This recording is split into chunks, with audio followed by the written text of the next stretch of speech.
Hello, my name is Mosmi Patel. I'm the Assistant Director of Alumni Engagement here at Georgia College. And today's conversation is about consumer behavior during COVID-19. And it's in collaboration with the J. Whitney College of Business and the Milledgeville Chamber of Commerce. So we hope the information shared today will assist small businesses in reconnecting with their consumers during this difficult time. I'm joined today by Whitney Ginder, the Assistant Professor of Marketing in the J. Whitney Bunting College of Business. Whitney, thank you so much for joining us today. Before we get started, can you just take a couple minutes to introduce yourself to our audience? Absolutely.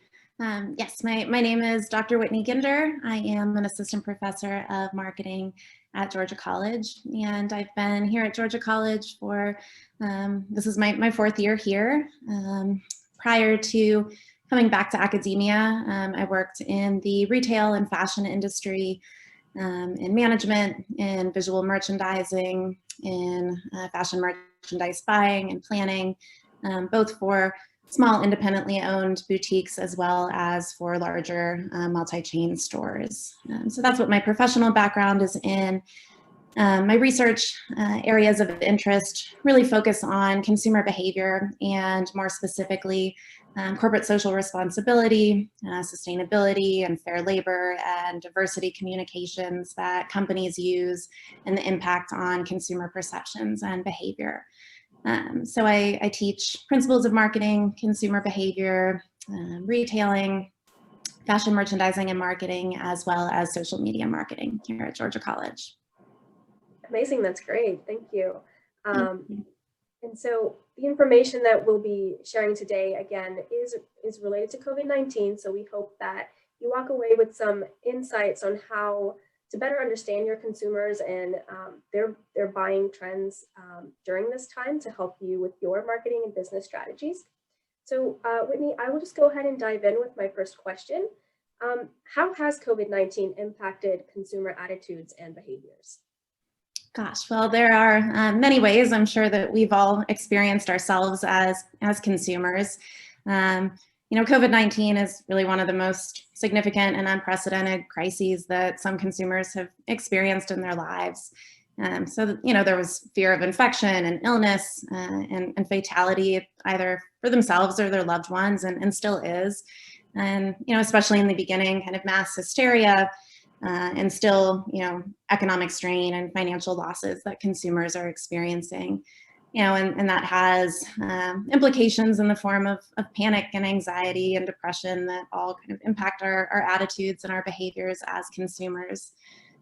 Thankfully, much of the mass anxiety that we were experiencing in the early months has since subsided.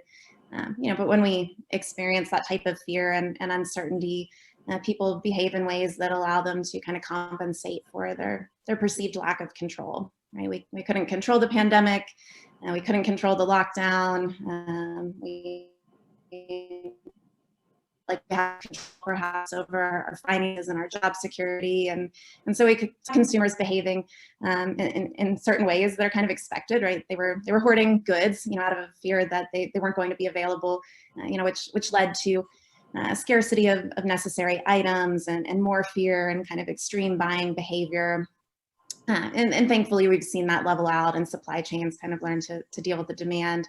But we still do see consumers kind of engaging in more bulk buying of basics and essential items, again, kind of out of that fear of the unknown and kind of that uncertainty. But probably one of the most dramatic changes that we've really seen is the increase in online shopping. And that, of course, isn't anything new. That's the trend we were already seeing, but we've seen that more growth. The U.S. e-commerce sales grew by more than 30% in the first and second quarters of 2020, and close to 60% of individuals that were shopping online were purchasing items that they normally would have bought in store. And nearly a quarter of those that were shopping online also said that they were doing so out of boredom. Right? Many people were stuck at home, not having the same level of social interaction. And so for some, kind of shopping helps to kind of elevate their mood and provide a type of retail therapy. And for some, it was for about a quarter of those that were polled. It was also because of the deals and the financial incentives that the companies were offering that were prompting them to do more online shopping. In the early months, when many brick and mortar retailers and especially restaurants were really struggling, we also saw, though, at the same time, kind of a surge in sales for certain product categories that were kind of interesting. And again, much of that was really in response to changes in consumers' needs and their lifestyles. When we're forced to stay at home, we find new ways to adapt, right?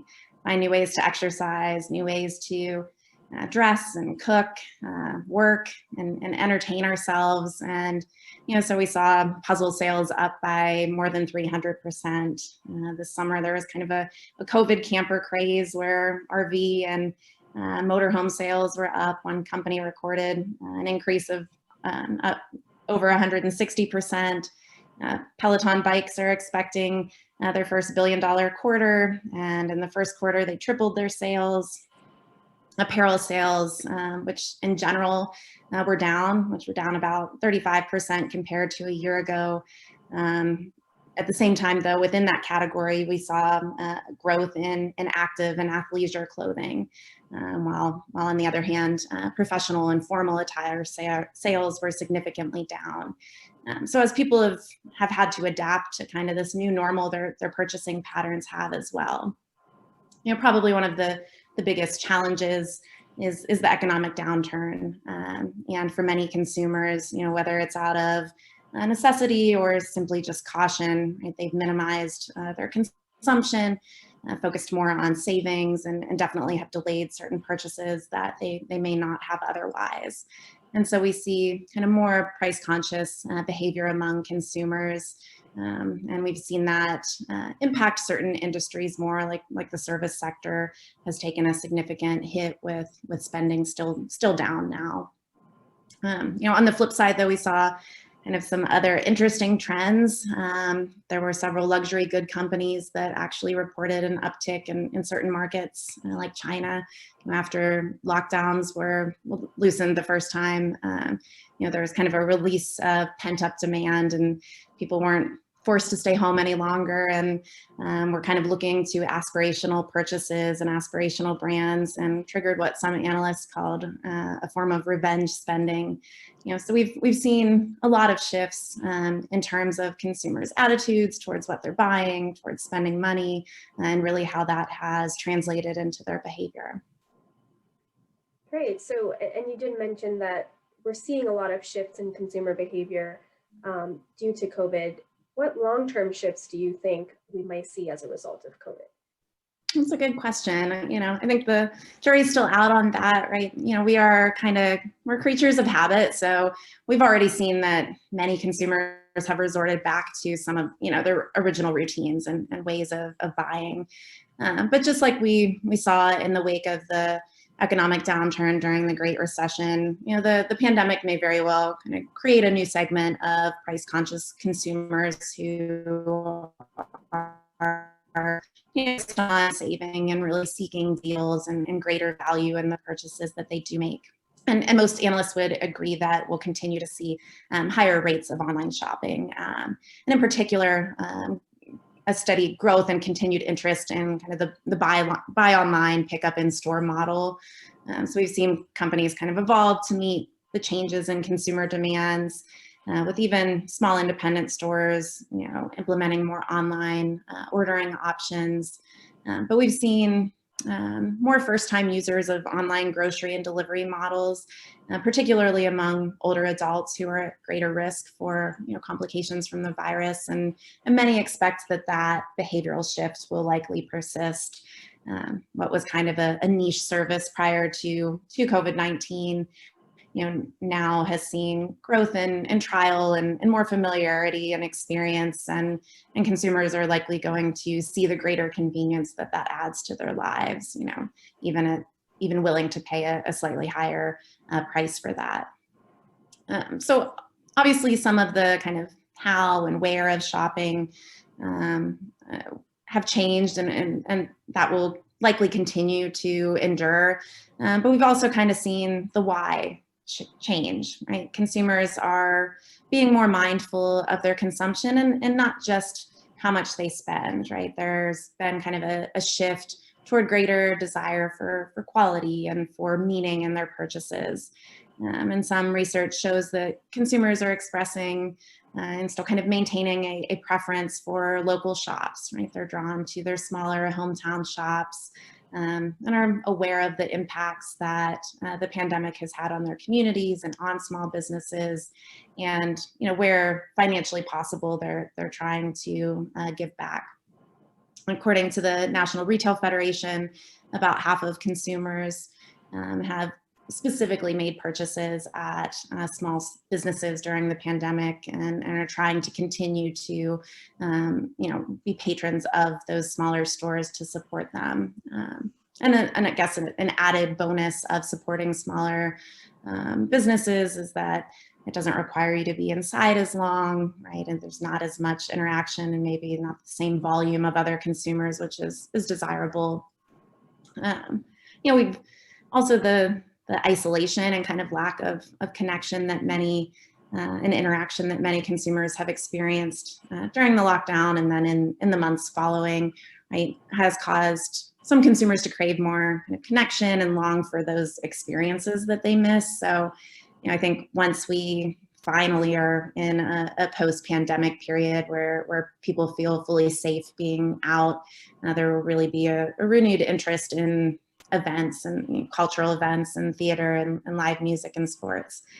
Sadly, we're not quite there yet, but I think once we are, that's going to be definitely a focus that we see kind of continue.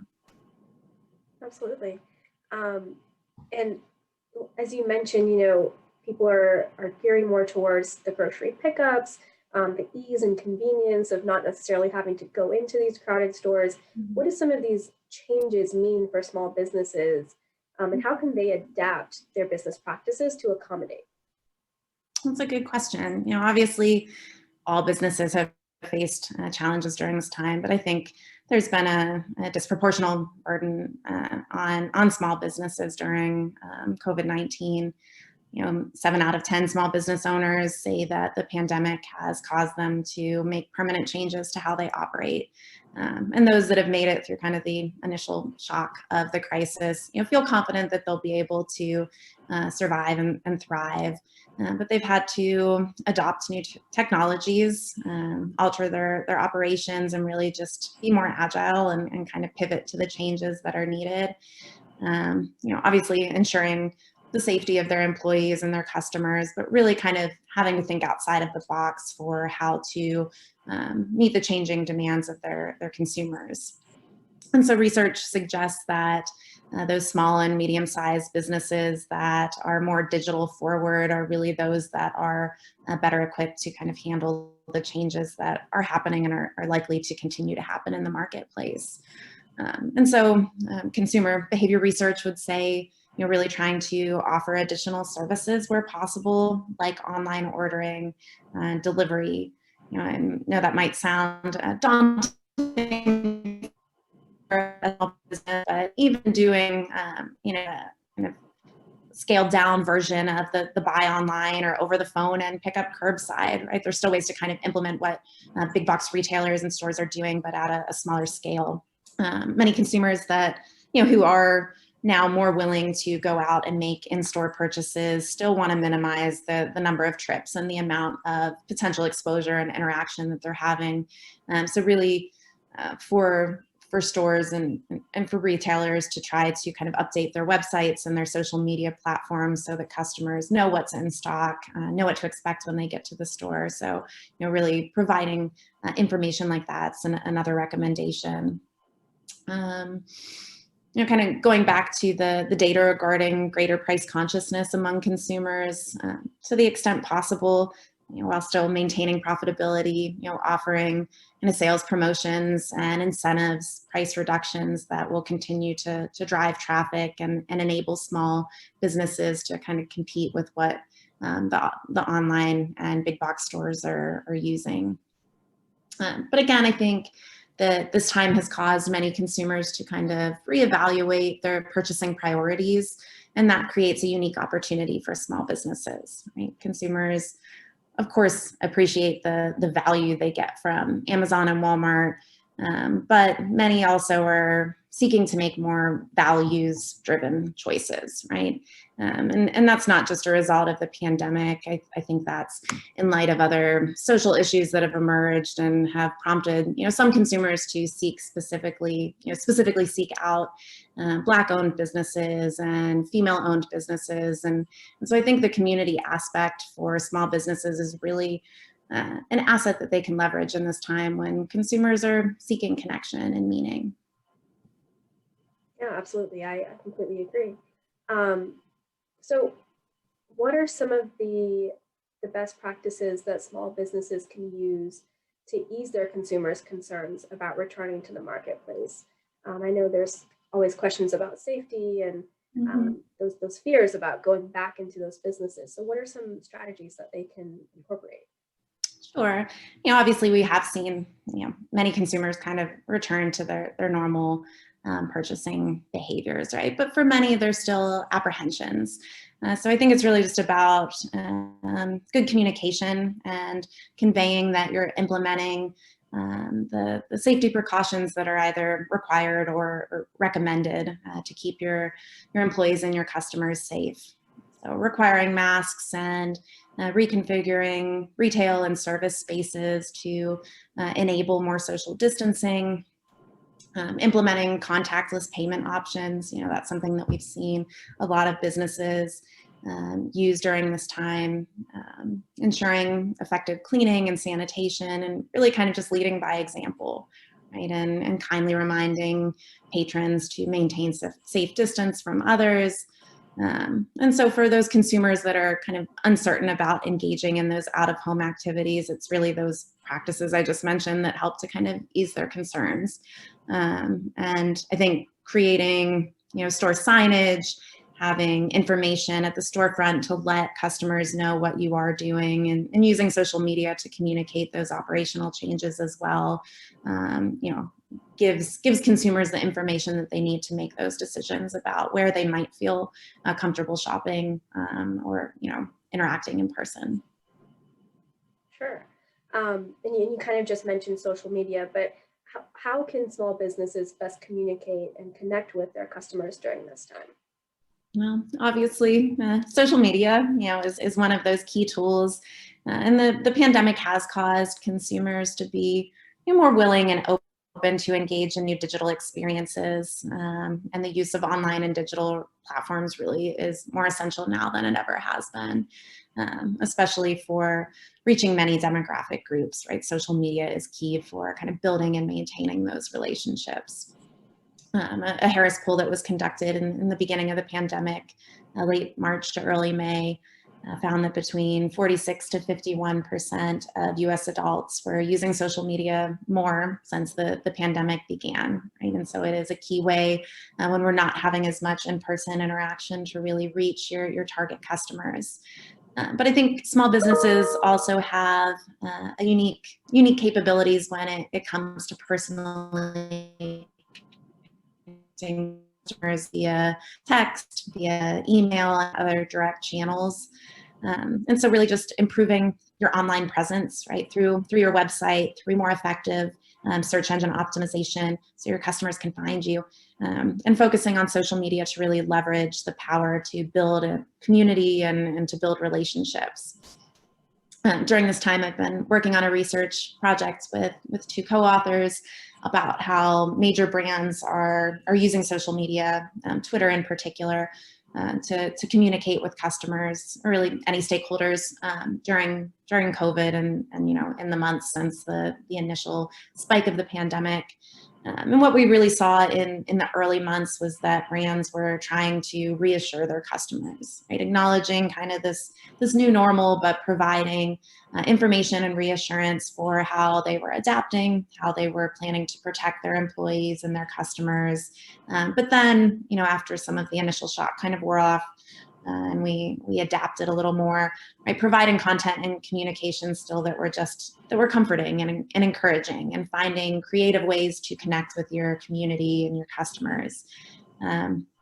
Lululemon often, their messaging is inspiring. That's part of their brand, right? But they were offering additional, content and resources that really had more relevance and purpose for their customers' lives and what they were going through. Right? They had online streaming yoga classes and workout routines. Home Depot, has always offered DIY tutorials, but they're really leveraging the power of social media to provide more than just basic messaging, but real content that has some educational or entertaining purpose to it, right? So really trying to connect with customers that way. And so for smaller businesses, small boutiques can use the power of Instagram Live and YouTube to offer demonstrations or virtual trunk shows, styling seminars. Local restaurants could use virtual cooking classes or have drink making seminars that could be provided if customers buy a holiday cocktail kit. Right? There's still ways to engage with your customers virtually to kind of drive sales and drive engagement. And really kind of, another trend that we've seen in big brands that, translates for small businesses as well is really implementing more purpose kind of based marketing. And, customers are receptive to companies that are focused on promoting social good and giving back to their communities. And we see many consumers being more thoughtful in their purchasing behavior and the brands and companies that they're loyal to. So I think that can kind of resonate for small businesses as well. Absolutely. I think you make a really good point about being creative on social media. There's this opportunity for businesses to reach their audience and even reach a wider audience to really share their core values and let their consumers know that, we're here for you and these are the strategies that we're implementing for your safety and ongoing happiness. So there's definitely opportunities. And for those of you watching, we do have a marketing video specifically about strategies, so you can head over to our channel to see more of that. But Whitney, I'm coming up on my last question for you. The holidays are coming up, and that's usually a very busy time. That's a great time for a lot of our businesses to make some of their revenue. So what can small businesses do to best position themselves for the upcoming holiday season? That's a good question. Yeah. Obviously, some fear that, the financial woes many consumers have experienced and are continuing to experience will result in lower consumer spending and smaller holiday festivities. Right? We're expected to have fewer gatherings and events, and that impacts the need for a range of products, right, for entertaining, such as food and beverages and attire. But some other analysts optimistically contend that factors like canceling vacations and eating out less, going out to fewer cultural events might actually mean more money for certain portions of the population for gift giving, and customers and consumers in general have kind of a renewed focus on connection and community and their families, and so maybe we'll actually have a better holiday season than some might.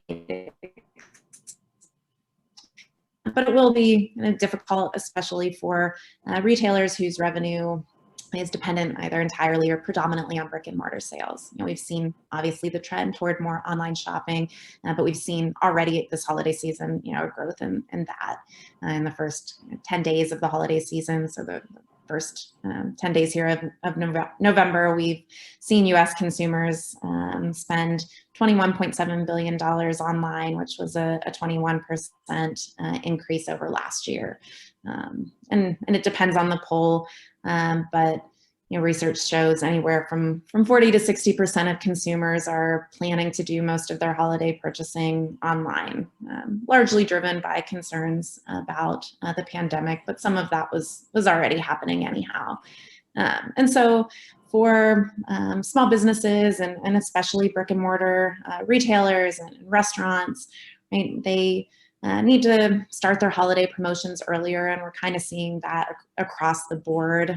That's one of the major recommendations from the National Retail Federation to allow customers to kind of avoid the stress of potential shipping delays and potential crowds.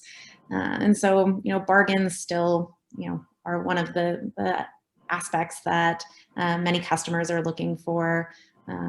Polls show about 90% of holiday shoppers said they would be swayed to start their holiday shopping earlier because of good deals or promotions, followed by the desire to avoid crowds. So customers are looking to start their holiday shopping earlier, and so in response, we need to have better communications and promotions to try to get them out to stores earlier.